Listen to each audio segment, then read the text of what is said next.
ಎಲ್ಲ ವೀಕ್ಷಕರಿಗೂ ನನ್ನ ಚಾನಲ್ಗೆ ಸ್ವಾಗತ. ವೀಕ್ಷಕರಿನ ವಿಡಿಯೋದಲ್ಲಿ 2024ರ ಶಿಕ್ಷಕರ ನೇಮಕಾತಿ ಏನಾಗುತ್ತೋ ಅದಕ್ಕೆ ತಯಾರಿಗೆ ಸಂಬಂಧಿಸಿದಂತೆ 2020ರ ಪ್ರಶ್ನೆ ಪತ್ರಿಕೆ 1ರ ಸಾಮಾನ್ಯ ಕನ್ನಡದ ಸಂಪೂರ್ಣ ಅಂದರೆ ಎಲ್ಲ ಪ್ರಶ್ನೆಗಳನ್ನು ಇಂದಿನ ವಿಡಿಯೋದಲ್ಲಿ ಬಿಡಿಸ್ತಾ ಹೋಗೋಣ. ಅದಕ್ಕಿಂತ ಮುಂಚಿತವಾಗಿ ವೀಕ್ಷಕರೇ, ನೀವು ಇದೇ ಮೊದಲ ಬಾರಿಗೆ ನಮ್ಮ ಚಾನಲ್ಗೆ ಭೇಟಿ ನೀಡ್ತಿದ್ರೆ ದಯವಿಟ್ಟು ನಮ್ಮ ಚಾನಲ್ನ ಸಬ್ಸ್ಕ್ರೈಬ್ ಮಾಡ್ಕೊಳ್ಳಿ. ಹಾಗೆ ಪಕ್ಕದಲ್ಲಿರುವಂಥ ಬೆಲ್ ಐಕನ್ನು ಕ್ಲಿಕ್ ಮಾಡ್ಕೊಳ್ಳಿ. ನಾನು ಮಾಡುವಂಥ ಎಲ್ಲ ವಿಡಿಯೋಗಳ ನೋಟಿಫಿಕೇಶನ್ ನಿಮಗೆ ಮೊದಲೇ ಸಿಗುತ್ತೆ. ಸೊ ವೀಕ್ಷಕರೀಗ 2022ರ ಪ್ರಶ್ನೆ ಪತ್ರಿಕೆಯನ್ನು ಬಿಡಿಸ್ತಾ ಹೋಗೋಣ. ಮೊದಲ ಪ್ರಶ್ನೆ, ಇವು ಅನುನಾಸಿಕ ಅಕ್ಷರಗಳು ಅಂತ ಕೇಳಿದ್ದಾರೆ. ಆಯ್ಕೆ 1 ಹ, ಇ, ಉ, ಎ. ಆಯ್ಕೆ 2 ಖ, ಠ, ಡ, ಥ. ಆಯ್ಕೆ 3 ನ್ಯ, ನ್ಯ, ಣ, ನ. ಹಾಗೆ ಆಯ್ಕೆ 4 ಯಾರ, ಲಾವ. ಸೊ ಅನುನಾಸಿಕ ಅಕ್ಷರಗಳು ಅಂದರೆ ಏನು? ಮೂಗಿನ ಸಹಾಯದಿಂದ ಉಚ್ಚರಿಸಲಾಗುವಂಥ ವ್ಯಂಜನಗಳಿಗೆ ನಾವು ಅನುನಾಸಿಕ ಅಕ್ಷರಗಳು ಅಂತ ಕರಿತೇವೆ. ಸೊ ಇಲ್ಲಿ ಕೊಟ್ಟಿರುವಂಥ ಆಯ್ಕೆ 3ರಲ್ಲಿ ನ್ಯ, ನ್ಯ, ಣ, ನ ಇವೆಲ್ಲವೂ ಅನುನಾಸಿಕ ಅಕ್ಷರಗಳಾಗಿದ್ದಾವೆ. ಆದ್ದರಿಂದ ಆಯ್ಕೆ 3 ಇದಕ್ಕೆ ಸರಿಯಾದ ಉತ್ತರ ಆಗಿದೆ. ಮುಂದಿನ ಪ್ರಶ್ನೆ, ರೂಢನಾಮಕ್ಕೆ ಉದಾಹರಣೆಯ ಪದವಿದು ಅಂತ ಕೇಳಿದರೆ. ಸೊ ಆಯ್ಕೆ 1 ಮನುಷ್ಯ, ಆಯ್ಕೆ 2 ಕಾವೇರಿ, ಆಯ್ಕೆ 3 ವ್ಯಾಪಾರಿ, ಆಯ್ಕೆ 4 ಹೊಸದು. ಸೊ ರೂಢನಾಮ ಅಂತಂದ್ರೆ ಏನು? ರೂಢಿಯಿಂದ ಬಂದಂತಹ ನಾಮ ಅಂದರೆ ನಾವು ಅನಾದಿ ಕಾಲದಿಂದಲೂ ರೂಢಿಯಿಂದ ಕರೆಯುವಂಥ ಹೆಸರುಗಳನ್ನು ನಾವು ರೂಢನಾಮ ಅಂತ ಕರಿತೇವೆ. ಸೊ ಕೊಟ್ಟಿರುವಂಥದ್ರಲ್ಲಿ ಮನುಷ್ಯ ಎನ್ನುವಂಥದ್ದು ರೂಢನಾಮಕ್ಕೆ ಉದಾಹರಣೆಯಾಗಿದೆ. ಅದೇ ರೀತಿಯಾಗಿ ಕಾವೇರಿ ಎನ್ನುವಂಥದ್ದು ನಾಮಪದಕ್ಕೆ ಉದಾಹರಣೆಯಾಗಿದೆ, ಅಂದರೆ ಅಂಕಿತ ನಾಮ. ತದನಂತರ ವ್ಯಾಪಾರಿ ಎನ್ನುವಂಥದ್ದು ಅನ್ವರ್ಥ ನಾಮಕ್ಕೆ ಉದಾಹರಣೆಯಾಗಿದೆ. ಆದ್ದರಿಂದ ಆಯ್ಕೆ 1 ಮನುಷ್ಯ ಎನ್ನುವುದು ಇದಕ್ಕೆ ಸರಿಯಾದ ಉತ್ತರ ಆಗಿದೆ. ಮುಂದಿನ ಪ್ರಶ್ನೆ, ಅಷ್ಟು, ಇಷ್ಟು, ಹಲವು ಈ ಪದಗಳು ಈ ವ್ಯಾಕರಣಾಂಶಗಳಿಗೆ ಸೇರಿದೆ ಅಂತ ಕೊಟ್ಟಿದ್ದಾರೆ. ಆಯ್ಕೆ 1 ಗುಣವಾಚಕ, ಆಯ್ಕೆ 2 ಪರಿಮಾಣವಾಚಕ, ಆಯ್ಕೆ 3 ಸಂಖ್ಯೆಯ ವಾಚಕ, ಆಯ್ಕೆ 4 ಭಾವನಾಮ. ಸೊ ಇಲ್ಲಿ ಅಷ್ಟು, ಇಷ್ಟು, ಹಲವು, ಕೆಲವು, ಇನಿತು, ಅನಿತು ಇವೆಲ್ಲವೂ ಸಹ ಪರಿಮಾಣಕ್ಕೆ ಸೇರಿದಂತಹ ಪದಗಳಾಗಿದ್ದಾವೆ. ಆದ್ದರಿಂದ ಇವು ಪರಿಮಾಣವಾಚಕ. ಹಾಗಾದರೆ ಪರಿಮಾಣವಾಚಕ ಅಂದರೆ ಏನು? ಪರಿಮಾಣವಾಚಕ ಅಂದರೆ ವಸ್ತುವಿನ ಸಾಮಾನ್ಯ ಅಳತೆ, ಪರಿಮಾಣ, ಗಾತ್ರ ಇತ್ಯಾದಿಗಳನ್ನು ಸೂಚಿಸುವ ಶಬ್ದಗಳನ್ನು ನಾವು ಪರಿಮಾಣವಾಚಕಗಳು ಅಂತ ಕರಿತೇವೆ. ಫಾರ್ ಎಕ್ಸಾಂಪಲ್, ಈಗ ಆನೆಯಷ್ಟು ಗಾತ್ರ ಇದೆ, ಅಷ್ಟು, ಇಷ್ಟು ಎನ್ನುವಂಥದ್ದು ಪರಿಮಾಣವಾಚಕ. ಆದ್ದರಿಂದ ಆಯ್ಕೆ 2 ಪರಿಮಾಣವಾಚಕ ಇದಕ್ಕೆ ಸರಿಯಾದ ಉತ್ತರ ಆಗಿದೆ. ಮುಂದಿನ ಪ್ರಶ್ನೆ, ಒಳೆಯಿಂದ ಈ ಪದದಲ್ಲಿರುವಂಥ ವಿಭಕ್ತಿ ಯಾವುದು ಅಂತ ಕೇಳಿದರೆ. ಆಯ್ಕೆ 1 ಪ್ರಥಮ ವಿಭಕ್ತಿ, ಆಯ್ಕೆ 2 ಷಷ್ಠಿ ವಿಭಕ್ತಿ, ಆಯ್ಕೆ 3 ಚತುರ್ಥಿ ವಿಭಕ್ತಿ, ಆಯ್ಕೆ 4 ತೃತೀಯ ವಿಭಕ್ತಿ. ನಾವು ಒಳೆಯಿಂದ ಎನ್ನುವಂಥ ಪದವನ್ನು ಬಿಡಿಸಿ ಬರೆದಾಗ ಹೊಳೆಯ ಪ್ಲಸ್ ಇಂದ ಅಂತ ಆಗುತ್ತೆ. ಸೊ ಇಂದ ಎನ್ನುವಂಥ ವಿಭಕ್ತಿ ಬರುವುದು ತೃತೀಯ ವಿಭಕ್ತಿಯಲ್ಲಿ. ಆದ್ದರಿಂದ ಆಯ್ಕೆ 4 ತೃತೀಯ ವಿಭಕ್ತಿ ಇದಕ್ಕೆ ಸರಿಯಾದ ಉತ್ತರ ಆಗಿದೆ. ಮುಂದಿನ ಪ್ರಶ್ನೆ, ಆದೇಶ ಸಂಧಿಗೆ ಉದಾಹರಣೆಯ ಪದವಿದು ಅಂತ ಕೇಳಿದರೆ.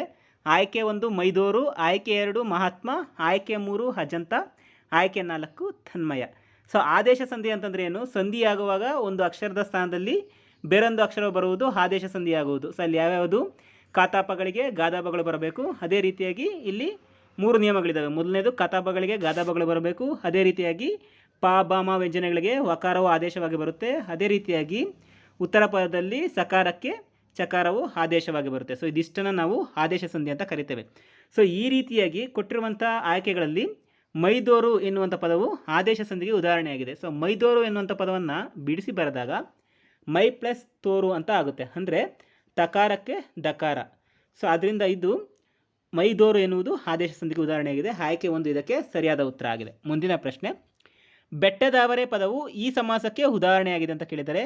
ಆಯ್ಕೆ 1 ಕ್ರಿಯಾ ಸಮಾಸ, ಆಯ್ಕೆ 2 ಗಮಕ ಸಮಾಸ, ಆಯ್ಕೆ 3 ದ್ವಿಗು ಸಮಾಸ, ಆಯ್ಕೆ 4 ತತ್ಪುರುಷ ಸಮಾಸ. ಸೊ ಬೆಟ್ಟದಾವರೆ ಎನ್ನುವಂಥ ಪದವನ್ನು ಬಿಡಿಸಿ ಬರೆದಾಗ ಬೆಟ್ಟದ ಪ್ಲಸ್ ತಾವರೆ ಅಂತ ಆಗುತ್ತೆ, ಅಂದರೆ 2 ನಾಮಪದಗಳಾಗುತ್ತವೆ. ಸೊ 2 ನಾಮಪದಗಳು ಸೇರಿ ಆಗುವಂಥ ಸಮಾಸಕ್ಕೆ ನಾವು ತತ್ಪುರುಷ ಸಮಾಸ ಅಂತ ಕರೀತೇವೆ. ಆದ್ದರಿಂದ ಆಯ್ಕೆ 4 ತತ್ಪುರುಷ ಸಮಾಸ ಇದಕ್ಕೆ ಸರಿಯಾದ ಉತ್ತರ ಆಗಿದೆ. ಮುಂದಿನ ಪ್ರಶ್ನೆ, ಬಟ್ಟ ಬಯಲು ಪದವು ಈ ವ್ಯಾಕರಣಾಂಶಕ್ಕೆ ಉದಾಹರಣೆಯಾಗಿದೆ ಅಂತ ಕೇಳಿದರೆ. ಆಯ್ಕೆ 1 ಜೋಡು ನುಡಿ, ಆಯ್ಕೆ 2 ದ್ವಿರುಕ್ತಿ, ಆಯ್ಕೆ 3 ಅನುಕರಣಾವ್ಯಯ, ಆಯ್ಕೆ 4 ಭಾವಸೂಚಕಾವ್ಯಯ. ಸೊ ಬಟ್ಟ ಬಯಲು ಎನ್ನುವ ಪದವನ್ನು ಬಿಡಿಸಿ ಬರೆದಾಗ ಅದೇನಾಗುತ್ತೆ ಅಂತಂದರೆ ಬಯಲು ಪ್ಲಸ್ ಬಯಲು ಆಗುತ್ತೆ.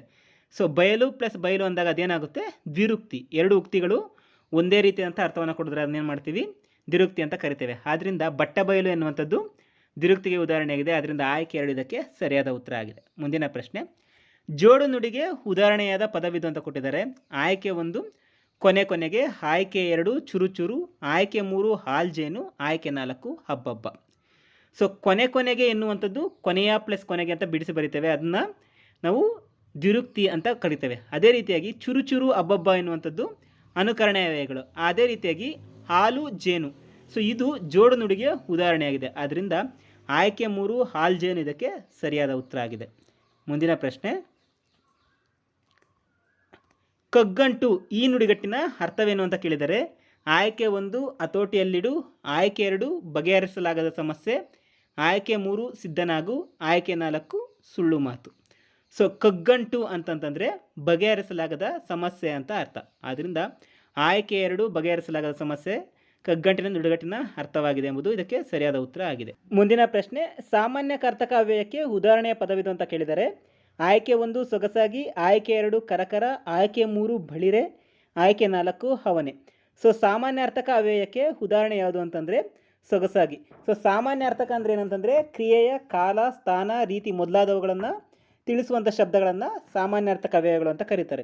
ಸೊ ಇದೇ ರೀತಿಯಾಗಿ ಚೆನ್ನಾಗಿ, ತಟ್ಟನೆ, ಒಡನೆ ಇತ್ಯಾದಿ ಎಲ್ಲಗಳು ಸಹ ಸಾಮಾನ್ಯ ಅರ್ಥಕ್ಕೆ ಉದಾಹರಣೆಯಾಗಿದೆ. ಅದೇ ರೀತಿಯಾಗಿ ಕರಕರ ಎಂಬುದು ಅನುಕರಣ ಅವ್ಯಯಕ್ಕೆ ಉದಾಹರಣೆಯಾಗಿದೆ. ಅದೇ ರೀತಿಯಾಗಿ ಬಳಿರೆ ಎಂಬುದು ಭಾವಸೂಚಕ ಅವ್ಯಯಕ್ಕೆ ಉದಾಹರಣೆಯಾಗಿದೆ. ಆದ್ದರಿಂದ ಆಯ್ಕೆ 1 ಸೊಗಸಾಗಿ ಸಾಮಾನ್ಯ ಅರ್ಥಕ ಅವ್ಯಯಕ್ಕೆ ಉದಾಹರಣೆಯಾಗಿದೆ. ಮುಂದಿನ ಪ್ರಶ್ನೆ, ವೈಶಾಖ ಪದದ ತದ್ಭವ ರೂಪವೇನು ಅಂತ ಕೇಳಿದರೆ ಆಯ್ಕೆ 1 ಬೆಸುಗೆ, ಆಯ್ಕೆ 2 ಬೇತಾಳ, ಆಯ್ಕೆ 3 ಬೇಹಾರ, ಆಯ್ಕೆ 4 ಬೇಸಗೆ. ಸೊ ವೈಶಾಖ ಪದದ ತದ್ಭವ ರೂಪ ಬೇಸಗೆ. ಅದರಿಂದ ಆಯ್ಕೆ 4 ಬೇಸಗೆ ಇದಕ್ಕೆ ಸರಿಯಾದ ಉತ್ತರ ಆಗಿದೆ. ಮುಂದಿನ ಪ್ರಶ್ನೆ, ಮಹಾಶಕ್ತನಾದ ದೇವರು ಸಮಸ್ತ ಲೋಕಗಳನ್ನು ಪ್ರೀತಿಯಿಂದ ಕಾಪಾಡುವನು. ಈ ವಾಕ್ಯದಲ್ಲಿ ಕರ್ತೃಪದ ಯಾವುದು ಅಂತ ಕೇಳಿದರೆ ಸೊ ಯಾವುದೇ ಒಂದು ವಾಕ್ಯದಲ್ಲಿ ಕರ್ತೃ, ಕ್ರಿಯಾ, ಕರ್ಮ ಅಂತ 3 ಪದಗಳಿರ್ತವೆ. ಸೊ ಇದರಲ್ಲಿ ಕರ್ತೃಪದ ಯಾವುದು ಅಂತ ಕೇಳಿದರೆ ಸೊ ಇದಕ್ಕೆ ಆಪ್ಷನ್ 1 ಸಮಸ್ತ ಲೋಕಗಳನ್ನು, ಆಪ್ಷನ್ 2 ಪ್ರೀತಿಯಿಂದ, ಆಪ್ಷನ್ 3 ದೇವರು, ಆಪ್ಷನ್ 4 ಕಾಪಾಡುವನು. ಸೊ ಈ ವಾಕ್ಯದಲ್ಲಿರುವಂಥ ಕರ್ತೃಪದ ಯಾವುದು ಅಂತಂದರೆ ದೇವರು. ಆದ್ದರಿಂದ ಆಯ್ಕೆ 3 ಇದಕ್ಕೆ ಸರಿಯಾದ ಉತ್ತರ ಆಗಿದೆ. ಮುಂದಿನ ಪ್ರಶ್ನೆ, ಭತ್ತ ಎಂಬ ಅರ್ಥವನ್ನು ನೀಡುವ ಪದವಿದು ಅಂತ ಕೊಟ್ಟಿದ್ದಾರೆ. ಅಂದರೆ ಭತ್ತಕ್ಕೆ ಸಮಾನಾರ್ಥಕ ಪದವನ್ನು ಬರೆಯಿರಿ ಅಂತ ಕೊಟ್ಟಿದ್ದಾರೆ. ಆಯ್ಕೆ 1 ನರೆದೆಲೆಗ, ಆಯ್ಕೆ 2 ಕಳವೆ, ಆಯ್ಕೆ 3 ಹಾರಕ, ಆಯ್ಕೆ 4 ನವಣೆ. ಸೊ ಇದಕ್ಕೆ ಅತ್ಯಂತ ಸುಲಭವಾದ ಉತ್ತರ ಆಗಿದ್ದು, ವೀಕ್ಷಕರೇ ನಿಮಗೆ ಉತ್ತರ ಗೊತ್ತಿದ್ದರೆ ಕಮೆಂಟ್ ಸೆಕ್ಷನಲ್ಲಿ ಕಮೆಂಟ್ ಮಾಡ್ತಾ ಹೋಗಿ. ಹಾಗೆ ನಾನು ಇದಕ್ಕೆ ಉತ್ತರವನ್ನು ನಾನು ಕಮೆಂಟ್ ಬಾಕ್ಸಲ್ಲಿ ಸಹ ನೀಡಿರ್ತೇನೆ.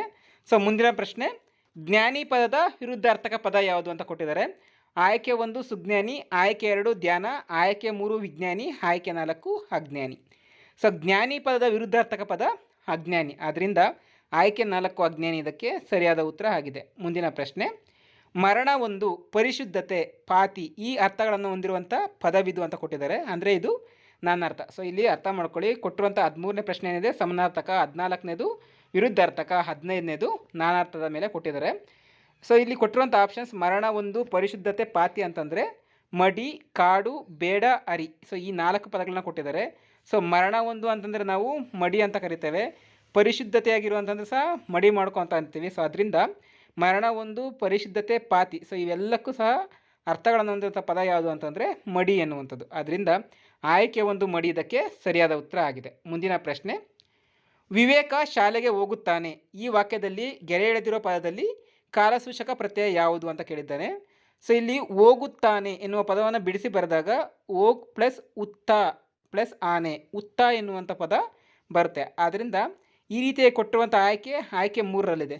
ಸೊ ಉತ್ತ ಎನ್ನುವಂಥದ್ದು ಯಾವ ರೀತಿಯ ಕಾಲಸೂಚಕ ಪ್ರತ್ಯಯ ಅಂತಂದರೆ ಅದು ವರ್ತಮಾನ ಕಾಲದಲ್ಲಿರುವುದನ್ನು ಸೂಚಿಸುತ್ತೆ. ಹೋಗುತ್ತಾನೆ, ಹೋಗುತ್ತಿದ್ದಾನೆ. ಸೊ ಇದೆಲ್ಲವೂ ಸಹ ಉತ್ತ ಎನ್ನುವಂಥದ್ದು ವರ್ತಮಾನ ಕಾಲಕ್ಕೆ ಸಂಬಂಧಿಸಿದ್ದಾಗಿದೆ. ಮುಂದಿನ ಪ್ರಶ್ನೆ, ನಾನು ಸದಾಕಾಲ ಒಳ್ಳೆಯ ಯೋಚನೆ ಮಾಡುವೆ ಈ ವಾಕ್ಯದಲ್ಲಿ ಮಾಡುವೆ ಪದದಲ್ಲಿರುವ ಕ್ರಿಯಾರೂಪ ಯಾವುದು ಅಂತ ಕೇಳಿದ್ದಾರೆ. ಸೊ ಆಯ್ಕೆ 1 ಪ್ರಶ್ನಾರ್ಥಕ, ಆಯ್ಕೆ 2 ವಿದ್ಯಾರ್ಥಕ, ಆಯ್ಕೆ 3 ಸಂಭಾವನಾರ್ಥಕ, ಆಯ್ಕೆ 4 ನಿಷೇಧಾರ್ಥಕ. ಸೊ ನಾನು ಸದಾಕಾಲ ಒಳ್ಳೆಯ ಯೋಚನೆ ಮಾಡುವ ವಾಕ್ಯವನ್ನು ಗಮನಿಸಿ, ಇಲ್ಲಿ ಯಾವುದೇ ರೀತಿಯಾದ ಪ್ರಶ್ನಾರ್ಥಕ ಚಿಹ್ನೆಗಳಿಲ್ಲ. ಆದ್ದರಿಂದ ಆಯ್ಕೆ 1 ಆಗೋದಿಲ್ಲ. ಅದೇ ರೀತಿಯಾಗಿ ಯಾವುದೇ ರೀತಿಯಾದಂತಹ ನಿಷೇಧಾರ್ಥಕ ಪದಗಳಿಲ್ಲ. ಮಾಡೆನು, ಮಾಡುವುದಿಲ್ಲ. ಸೊ ನಾನು ಸದಾಕಾಲ ಒಳ್ಳೆಯ ಯೋಚನೆ ಮಾಡೋದಿಲ್ಲ ಅಂತ ಅಂತಿದ್ದರೆ ಅದು ನಿಷೇಧಾರ್ಥಕ ಆಗ್ತಿತ್ತು. ಅದೇ ರೀತಿಯಾಗಿ ಇದು ಯಾವುದೇ ರೀತಿಯಾದಂಥ ವಿದ್ಯಾರ್ಥಕ ವಾಕ್ಯವೂ ಅಲ್ಲ. ಆದ್ದರಿಂದ ಇದು ಸಂಭಾವನಾರ್ಥಕ ವಾಕ್ಯ. ಮಾಡುವೆ, ಮಾಡಬಹುದು ಅನ್ನುವಂಥದ್ದು ಸಂಭಾವನಾರ್ಥಕವಾದಂತಹ ಕ್ರಿಯಾರೂಪವಾಗಿದೆ. ಆದ್ದರಿಂದ ಆಯ್ಕೆ 3 ಸಂಭಾವನಾರ್ಥಕ ಇದಕ್ಕೆ ಸರಿಯಾದ ಉತ್ತರ ಆಗಿದೆ. ಮುಂದಿನ ಪ್ರಶ್ನೆ, ಒಂದು ಅಭಿಪ್ರಾಯದ ವಿವರಣೆ ಮುಂದೆ ತಿಳಿಸಿದಂತೆ ಇದೆ ಎಂದು ತೋರಿಸುವ ಸಂದರ್ಭದಲ್ಲಿ ಈ ಲೇಖನ ಚಿಹ್ನೆಯನ್ನು ಬಳಸಲಾಗುತ್ತದೆ ಅಂತ ಕೊಟ್ಟಿದ್ದಾರೆ. ಅಂದರೆ ಯಾವುದಾದ್ರೂ ಒಂದು ವಿಷಯದ ವಿವರಣೆಯನ್ನು ಮುಂದೆ ಕೊಟ್ಟಿದ್ದಾರೆ ಎಂಬುದಕ್ಕೆ ನಾವು ಯಾವ ಲೇಖನ ಚಿಹ್ನೆಯನ್ನು ಬಳಸ್ತೀವಿ ಅಂತ ಕೊಟ್ಟಿದ್ದಾರೆ ಅಂತ ಕೇಳಿದ್ದಾರೆ. ಸೊ ಆಯ್ಕೆ 1 ಉದ್ಧರಣ ಚಿಹ್ನೆ, ಆಯ್ಕೆ 2 ವಾಕ್ಯವೇಷ್ಟನ ಚಿಹ್ನೆ, ಆಯ್ಕೆ 3 ಆವರಣ ಚಿಹ್ನೆ, ಆಯ್ಕೆ 4 ವಿವರಣಾತ್ಮಕ ಚಿಹ್ನೆ. ಸೊ ವಿವರಣೆ ಮುಂದೆ ಇದೆ ಅಂತ ತೋರಿಸೋದು ಯಾವುದು ಅಂತಂದರೆ ವಿವರಣಾತ್ಮಕ ಚಿಹ್ನೆ. ಆದ್ದರಿಂದ ಆಯ್ಕೆ 4 ಇದಕ್ಕೆ ಸರಿಯಾದ ಉತ್ತರ ಆಗಿದೆ. ಮುಂದಿನ ಪ್ರಶ್ನೆ, ಬರ್ತಾನೆ ಈ ಪದದ ಗ್ರಾಂಥಿಕ ರೂಪ ಯಾವುದು ಅಂತ ಕೇಳಿದರೆ ಆಯ್ಕೆ 1 ಬಂದನು, ಆಯ್ಕೆ 2 ಬರುವುದಿಲ್ಲ, ಆಯ್ಕೆ 3 ಬರುತ್ತಾನೆ, ಆಯ್ಕೆ 4 ಬಂದಿದ್ದಾನೆ. ಸೊ ಬರ್ತಾನೆ ಅಂತಂದರೆ ಬರುತ್ತಾನೆ ಎಂಬುದು ಇದರ ಪದದ ಅರ್ಥ ಆಗಿದೆ. ಆದ್ದರಿಂದ ಆಯ್ಕೆ 3 ಇದಕ್ಕೆ ಸರಿಯಾದ ಉತ್ತರ ಆಗಿದೆ. ಮುಂದಿನ ಪ್ರಶ್ನೆ, ಸರಿಯಾದ ಪದದ ರೂಪವಿದು ಅಂತ ಕೊಟ್ಟಿದ್ದಾರೆ. ಸೊ ಇಲ್ಲಿ ಕೊಟ್ಟಿರುವಂಥ ಪದ ಅನಿರ್ವಚನೀಯ ಅಂತ.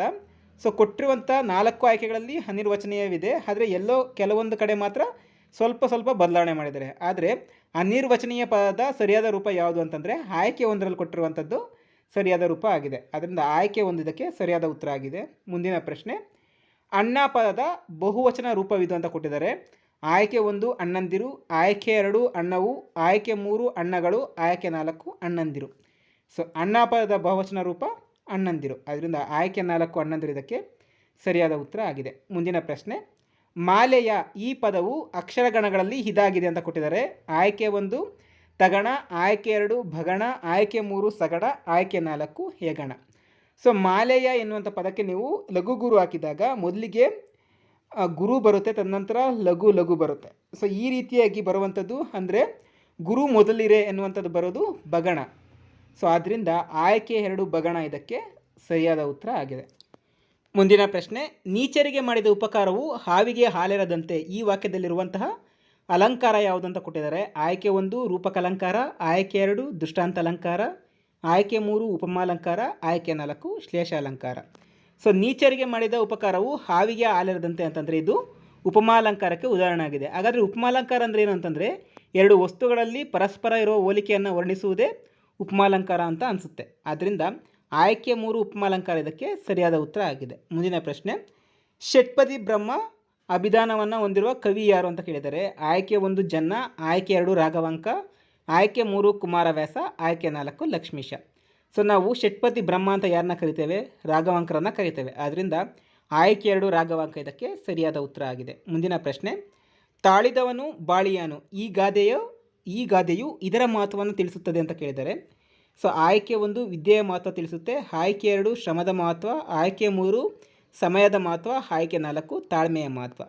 ಸೊ ಅದು ಕ್ವಶನ್ನಲ್ಲೇ ಇದೆ, ತಾಳಿದವನು ಬಾಳಿಯಾನು ಅಂತಂದರೆ ತಾಳ್ಮೆಯ ಮಹತ್ವವನ್ನು ಸೂಚಿಸುತ್ತೆ. ಆದ್ದರಿಂದ ಆಯ್ಕೆ 4 ತಾಳ್ಮೆ ಇದಕ್ಕೆ ಸರಿಯಾದ ಉತ್ತರ ಆಗಿದೆ. ಸೊ ಇದಿಷ್ಟು ಸಾಮಾನ್ಯ ಕನ್ನಡದ ಸಂಪೂರ್ಣ ಪ್ರಶ್ನೆ ಪತ್ರಿಕೆ ವಿವರಣೆಯಾಗಿದೆ. ವೀಕ್ಷಕರೇ, ಈ ಮಾಹಿತಿ ನಿಮಗೆ ಉಪಯುಕ್ತ ಆಗಿದ್ರೆ ದಯವಿಟ್ಟು ಈ ವಿಡಿಯೋಗೊಂದು ಲೈಕ್ ನೀಡಿ, ಹಾಗೆ ನಮ್ಮ ಚಾನಲ್ನ ಸಬ್ಸ್ಕ್ರೈಬ್ ಮಾಡ್ಕೊಳ್ಳಿ, ಹಾಗೆ ಪಕ್ಕದಲ್ಲಿರುವಂಥ ಬೆಲ್ಲೈಕನ್ನು ಕ್ಲಿಕ್ ಮಾಡ್ಕೊಳ್ಳಿ. ನಾನು ಮಾಡುವಂಥ ಪ್ರತಿಯೊಂದು ವಿಡಿಯೋಗಳ ನೋಟಿಫಿಕೇಶನ್ ನಿಮಗೆ ಮೊದಲೇ ಸಿಗುತ್ತೆ. ವೀಕ್ಷಕರೇ, ಇದೇ ರೀತಿಯ ಮತ್ತಷ್ಟು ಪ್ರಶ್ನೆ ಪತ್ರಿಕೆಗಳನ್ನು ನಮ್ಮ ಮುಂದಿನ ವಿಡಿಯೋಗಳಲ್ಲಿ ಬಿಡಿಸ್ತಾ ಹೋಗ್ತೇವೆ. ವೀಕ್ಷಕರೇ, ಇಂದಿನ ಮಾಹಿತಿಯು ನಿಮಗೆ ಉಪಯುಕ್ತ ಆಗಿದೆ ಅಂತ ತಿಳಿತಾ ಇಲ್ಲಿಗೆ ನನ್ನ ವಿಡಿಯೋವನ್ನು ಮುಗಿಸ್ತಾ ಇದ್ದೇನೆ. ಧನ್ಯವಾದಗಳು.